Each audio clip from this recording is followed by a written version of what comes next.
In the name of one God, Father, Son, and Holy Spirit. Amen. Amen. Last week's gospel, I don't know if you remember it, was a very interesting gospel. To recap, Jesus was on the Gentile side of the Sea of Galilee, and a woman came up to him asking for a demon to be cast out of her daughter.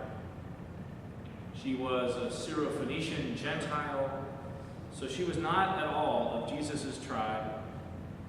When she asked him, he rebuffed her, telling her pretty much literally that the dog doesn't get the food meant for the kids. She pushed back, saying that even the dogs get crumbs under the table, and Jesus consented to heal her daughter. I wondered whether Jesus had a change of heart in that moment. I really think he did, the more I think about it. I think Jesus had one understanding of his mission before he got into that one conversation. By the time it was done, he had a much bigger, much broader understanding. I would assert that in that moment, Jesus changed his mind. He took in new information, realized he needed to adjust, and shifted his view, responding with action. If you are not sure of that interpretation, not sure about the holy, divine, unchanging Jesus changing his mind, let me remind you of another Bible story. In the book of Genesis, at one point, Abraham and God are talking. It's midway through chapter 18, if you want to look it up. God points down the hill to Sodom and Gomorrah, two nearby towns, and says that they are pretty bad news, and that means that they are going to have to be swept off the map. Abraham naturally has some qualms, some misgivings, and wonders whether God might not hold off if just 50 righteous people were found in the midst of Sodom and Gomorrah. God sort of shrugs and agrees that if 50 were found, then he would hold off. Abraham then wonders out loud if 45 isn't just almost the same as 50, and God promises to lay off if 45 are found. There's another round with 40 and another round with 30 and 20. They go back and forth several times. Each time Abraham offers a lower number, and God sort of accepts it. In the end, God promises not to destroy Sodom and Gomorrah if there are but 10 righteous people. And while the towns do get destroyed, the righteous people, numbered among Lot and his family, get saved by God, get drawn out before the destruction comes. This is interesting, isn't it? Does Abraham really bargain with God? Does he really shift God's stance, lowering and lowering the threshold of righteousness? Does Abraham, in fact, change God's mind by making a good argument? I, for one, like this idea. I like it because it offers us an example to follow, an example of being open-minded, flexible in the face of facts. For us, it means inhabiting a fluid relationship with God, not getting stuck inside a set of definitions. It means adapting. It means adjusting. It means changing, which essentially means living. Today's gospel offers us a counterpoint, another example of this in the other direction. Jesus and his disciples are walking along towards some Roman villages, and they start talking about the rumors that swirl around. Who is Jesus really? Once they have listed out all the different things that people are saying about him, Jesus asks them who they think he is. And Peter pipes up, "You are the Messiah," he says. And he is right, and everyone starts to get excited. But it's funny, Jesus then talks about what it means for him to be the Messiah. To us, now, in this day and age, having heard the Good Friday story 100 times, what Jesus says is nothing new. We know that Jesus has to be betrayed, to suffer, and to be killed, and then raised up.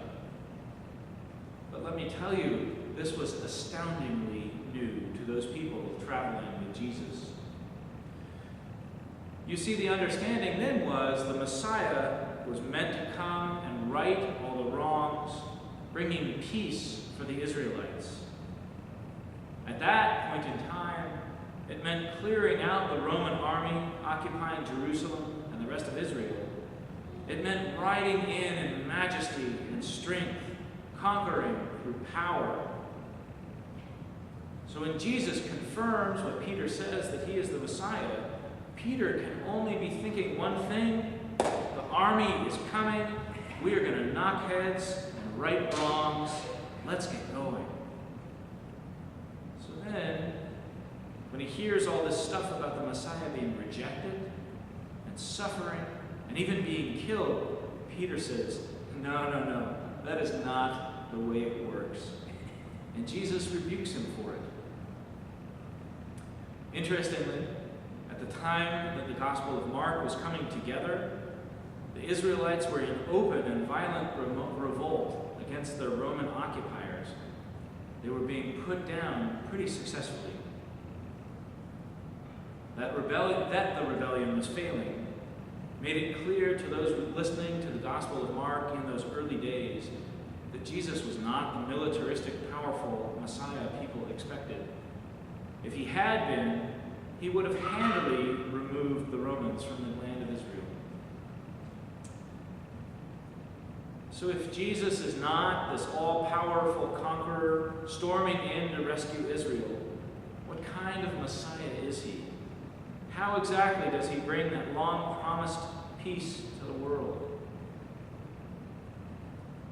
The answer, of course, that Jesus gives us in this moment is that he is willing to give himself up. He is willing to be betrayed, to suffer and to die, to go through death and into new life 3 days later. By emptying himself, by experiencing this all, he breaks death's grip on the world, and he begins the process of redeeming the world. If the confusion about this upside-down sense of power is not enough, Jesus then offers that his followers will have similar lives as well. In his topsy-turvy world, giving yourself up will save you, and hanging on for dear life will find you letting go. Now, all of this is a lot to swallow. Peter, among them all, struggles with it. Sadly, in that moment when he hears new information, he does not adapt to it. He is then and there choosing to stick with the set of expectations and definitions that he knew, and not hearing the living God calling him into a new relationship. It is hard for us to hear as well. We live in a time where might makes some right, so the inversion of power that Jesus offers us is a little hard to fully believe in. We hear Jesus talk about his followers losing their lives. We're a little afraid of what that means, what we might be asked to give up. Here and now, though, we are faced with the same choice that Peter is in today's gospel. We can either hear Jesus' truth about what the Messiah is, and hear the pattern of life his followers will have, and then accept it, changing our lives, adjusting our beliefs to follow him. Or we can hear Jesus' word and step back a step, sticking to a defined set of expectations that we know already.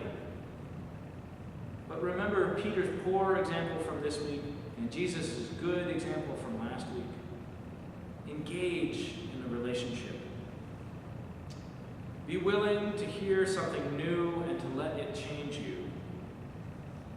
Listen for what God is saying to you and adapt, respond. It may go outside of what you expected. It may go outside of what is comfortable. But in responding, You will be entering into a life with God that very much grows and deepens and broadens as time goes on, adjusting to all the new moments and setting